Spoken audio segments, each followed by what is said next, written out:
Jean-Gérin Lajoie, ancien directeur du syndicat des métallos et vice-président de la FTQ, a marqué l'histoire syndicale du Québec.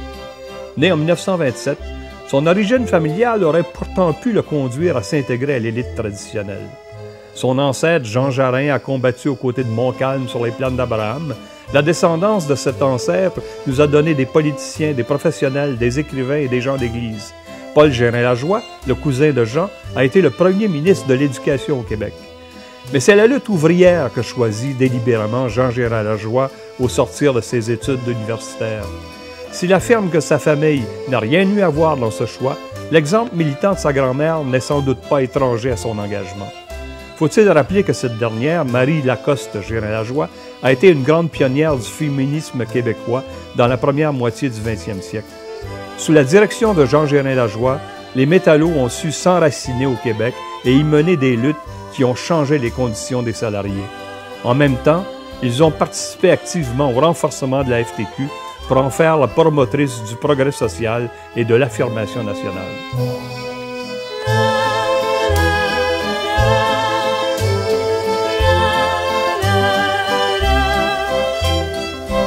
Si je suis arrivé dans le milieu syndical, ça n'a pas été par des contacts de ma famille. J'étudiais à ce moment-là, et dans mes études, j'avais une année de libre. Et puis alors, je me disais, qu'est-ce que je vais faire durant cette année-là? L'idée m'est venue de travailler en usine, qui était un milieu que je connaissais peu. Alors, un de mes amis m'a indiqué que Madeleine Parent pouvait me donner des contacts et des conseils dans l'industrie du textile. Alors, je suis allé la rencontrer. Je l'ai donc rencontrée via un ami commun. Et puis, elle m'a dirigé vers du travail en usine, en particulier à l'usine de textile de Valleyfield, la Montreal Cotton. Établie sur le site d'un ancien moulin à papier à Salaberry de Valleyfield à la fin du 19e siècle, la Montreal Cotton a longtemps été la plus grande filature de coton au Canada.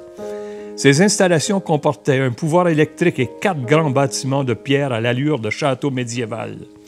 Au début du 20e siècle, plus de 50% des citoyens de la ville y travaillaient, parmi lesquels une majorité de femmes et beaucoup d'enfants. Alors, je suis arrivé là alors qu'ils embauchaient. Et puis, on m'a trouvé un emploi dans le spinning. De là, j'ai passé dans le tissage, le weave room, et j'étais bobbin boy dans le tissage. Les bobines, c'est des petits fuseaux avec du fil de coton dessus. Ils sont organisés en cercle. Et alors, on met sur un métier, et le métier utilise le fil de coton qu'il y a sur les bobines. Mm-hmm. Alors, celui qui apporte les bobines, les installe sur le métier, c'est le bobbin boy, c'était mon emploi. C'était en 1947, je pense. Et 1947, à Montreal Cotton, c'est le lendemain de la grande grève de 1946. Alors, est-ce qu'au moment où tu es arrivé là, tu connais cette histoire syndicale qui vient de se dérouler? Non. Je ne peux pas dire que je la connaissais, je l'ai découverte là. Alors, mon premier contact avec le syndicat, c'est qu'ils ont dit, tu travailles de nuit et on n'a pas la moindre idée si on représente la majorité des travailleurs ou si on va possiblement perdre l'accréditation gouvernementale et ne pas pouvoir négocier une deuxième convention collective après celle qui a été signée à la fin de la grève. Alors, on dit, tu travailles de nuit, tu pourrais nous renseigner sur combien est-ce qu'il y a de travailleurs exactement dans l'usine. Le syndicat n'avait même pas la liste des employés, encore moins le nombre d'employés. Il ignorait s'il représentait la majorité et pour pouvoir négocier, ça prend une accréditation et pour avoir l'accréditation, ça prend une majorité. Le syndicat ignorait s'il avait la majorité ou non. Ça a été un élément important dans ma décision de m'intéresser au syndicat et plus tard de travailler pour le syndicat. C'était la disproportion entre la force et l'information disponible pour le syndicat et celle qui était disponible pour la compagnie. Alors, l'employeur était encore roi et maître dans l'usine, même s'il y avait un syndicat. Non seulement il était roi et maître, mais le syndicat était loin de disposer de la plus élémentaire information. Ouais. Il ne savait même pas s'il était la majorité ou non. Avec celui qui s'occupait de la maintenance dans le tissage, avec la collaboration des tisseuses qui s'occupaient des métiers, j'arrivais à m'absenter du travail et à faire le tour des punchs dans l'usine. Pour faire le relevé des... Pour faire le relevé. Quand quelqu'un arrivait pour passer, je me cachais. Une fois qu'il était passé, j'allais au tableau, puis là, je prenais les noms et le nombre exact de travailleurs dans cet atelier-là, et je faisais le tour des punchs de cette façon-là durant la nuit. Alors ça a été mon premier contact avec le syndicat, et c'est de là que m'est arrivée la conscience que le syndicat était dans une grande position de faiblesse vis-à-vis de l'employeur, et que une chose qui m'attirait, c'était de combler cet écart de force entre la force de l'employeur et la faiblesse du syndicat. Et à ce moment-là, on te confie déjà des responsabilités, pas seulement de faire le relevé des effectifs, mais aussi tu deviens délégué syndical. Délégué syndical et finalement secrétaire du syndicat. Et membre du comité de négociation. Et à titre de membre du comité de négociation, c'est là que j'ai eu mes premiers contacts avec Madeleine Parent, qui, elle, était responsable de la négociation et qui jouissait d'un prestige considérable parmi les membres du comité de négociation. Ouais. C'est elle qui dirigeait les négociations et elle était presque vénérée par les membres du comité de négociation. Quand on s'est présenté pour rencontrer l'employeur, pour négocier, on ne savait pas si on était pour négocier ou si l'employeur nous dirait que nous avions perdu la majorité et qu'il n'était pas question de négocier avec nous. Alors, on s'est présenté avec une certaine trépidation et Madeleine Parent n'a rien fait pour nous rassurer parce qu'elle non plus, elle ne le savait pas. Alors, on arrive devant le bureau du gérant de l'usine, M. Aird. Il y avait une grande table, et sur la table, un paquet de cigarettes en métal, ce qui était assez fréquent dans ce temps-là. Une boîte de métal avec des cigarettes dedans. Elle n'était pas ouverte, elle était entourée de plastique. On regarde ça, d'un peu intrigué. Et là, je me souviens d'un geste de M. Aird. Il s'est penché sur sa gauche, il a fouillé dans un tiroir avec une poignée de cartons d'allumettes. Il a pris le carton d'allumettes, puis il nous a garagé ça par la tête. Alors là, on a su qu'on était les bienvenus. Alors, ça a été la réponse à notre question.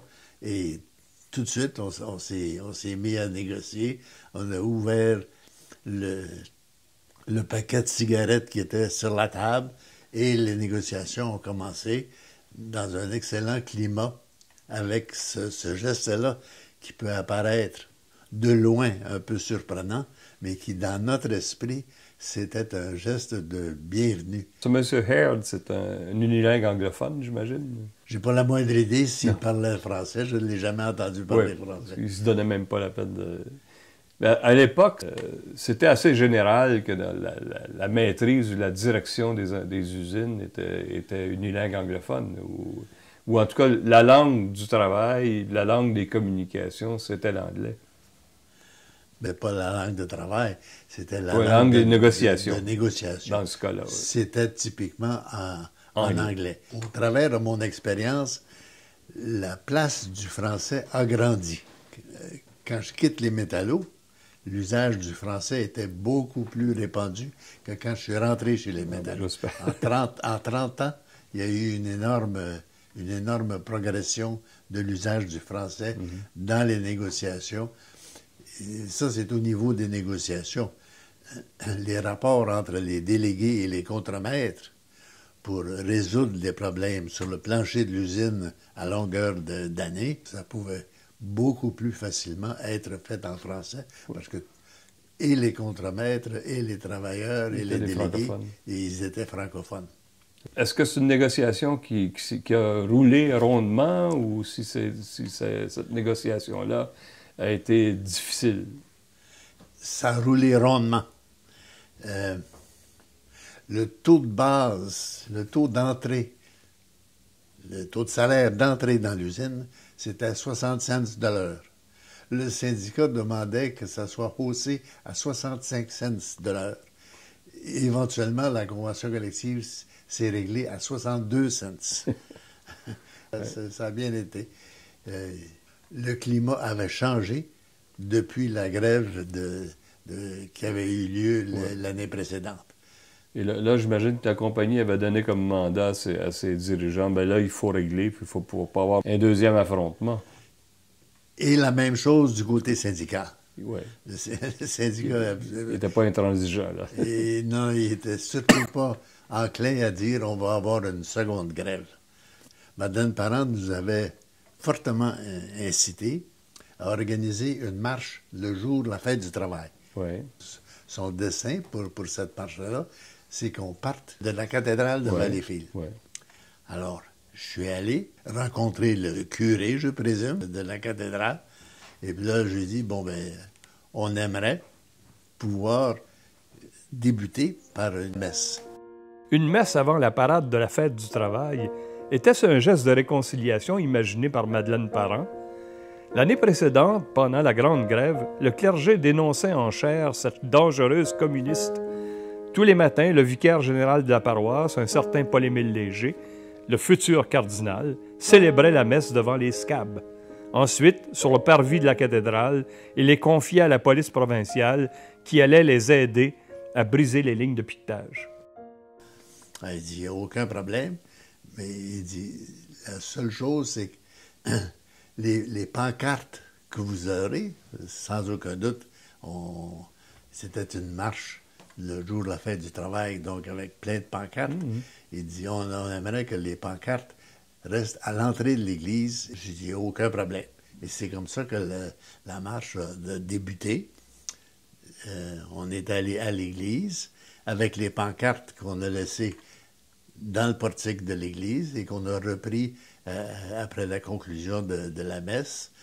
Et puis on a fait la marche avec, bien sûr, en tête, Madeleine Parent, qui était à l'origine de l'idée de cette marche-là.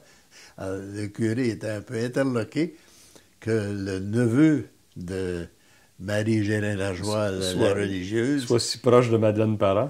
Voilà. J'étais très à l'aise dans les deux rôles, mais ça l'avait un peu intrigué.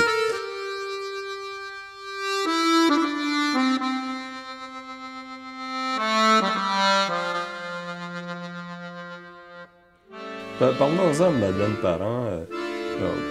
On parle toujours aussi de Ken Raleigh. C'est des personnages que tu as côtoyés alors que tu n'avais aucune connaissance de leur passé et de leur réputation communiste. Mais c'était de notoriété assez publique. Ouais. Alors, ça, je savais qu'elle était proche du Parti communiste. Elle a toujours nié être membre du Parti communiste et je la crois sur parole.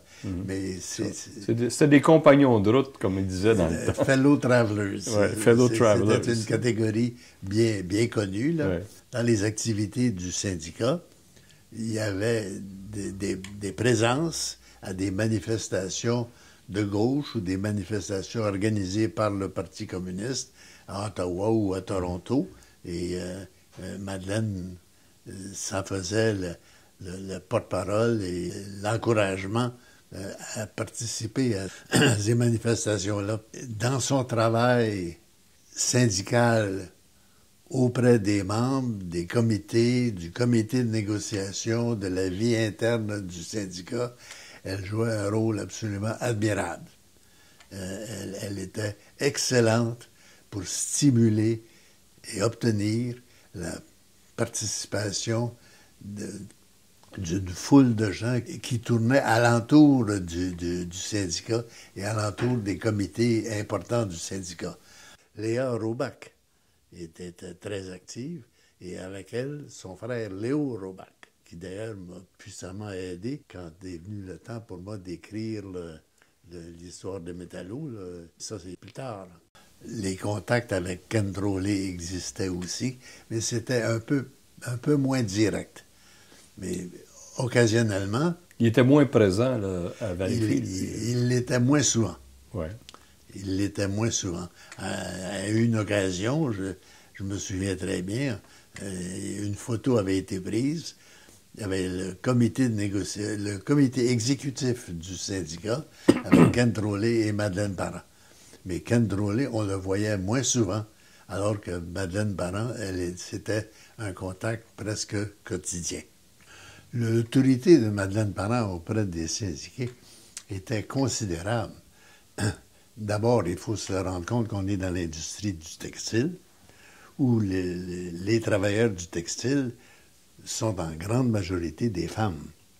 Alors, ce qu'on peut trouver comme place des femmes dans la société en général, ça a très peu à voir avec la place de Madeleine Parent dans un syndicat qui est composé majoritairement de femmes. Les hommes de la maintenance en particulier, ils étaient habitués de travailler avec des femmes. Ils avaient travaillé ensemble dans la grève de l'année précédente, et les rapports entre hommes et femmes dans une usine de textile, c'est très personnalisé et quotidien.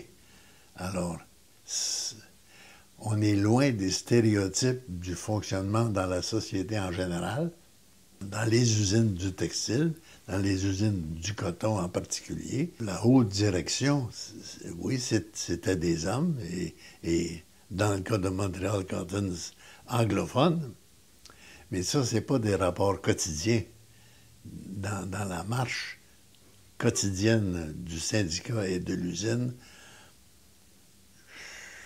C'est loin de la situation pour l'ensemble de la société. Es-tu allé avec Madeleine Parent et Ken Droley à des manifs? Oui. Ah oui? Ah bon? Ah oui. Ottawa, Toronto, Ah bon? les manifestations là, Qui étaient pas mal noyautées par le Parti communiste. sans aucun doute. Les délégations du syndicat du textile dans des manifestations anti-guerre et où que c'était vraiment extrêmement marginal. Tu partais en autobus ou en auto pour aller à ces manifestations-là, puis tu revenais, puis tu étais comme un poisson sorti de l'eau. Tu sentais que c'était vraiment très artificiel.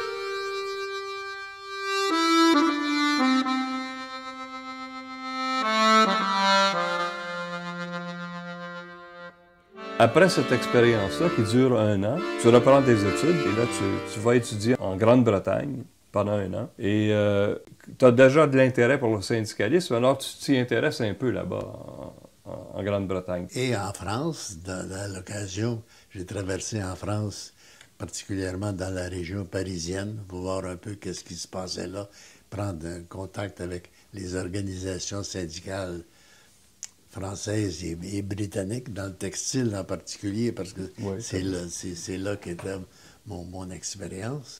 Il y a une chose dont je me suis rapidement aperçu, c'est que les partis communistes, tant britanniques que français, leur ennemi principal, c'était les socialistes. Alors, ils faisaient des pieds et des mains pour nuire et étouffer toute manœuvre ou toute influence que les partis socialistes pouvaient avoir, soit en France ou en Angleterre. Et ça, c'était pas seulement sur le plan politique, c'est sur le plan syndical aussi. Sur le plan syndical. C'est dans les usines, dans les journaux, dans les revues. L'ordre du jour des partis communistes, c'était la destruction des partis socialistes. Ça, c'était pour moi un phénomène nouveau, parce que les partis socialistes, il n'y en avait pas au Québec. Mon expérience de la présence de Madeleine Parent puis de Ken Trolley dans les usines de textiles de Valleyfield ou des environs, ça n'avait rien à voir. Il n'y avait pas de parti socialiste à détruire là.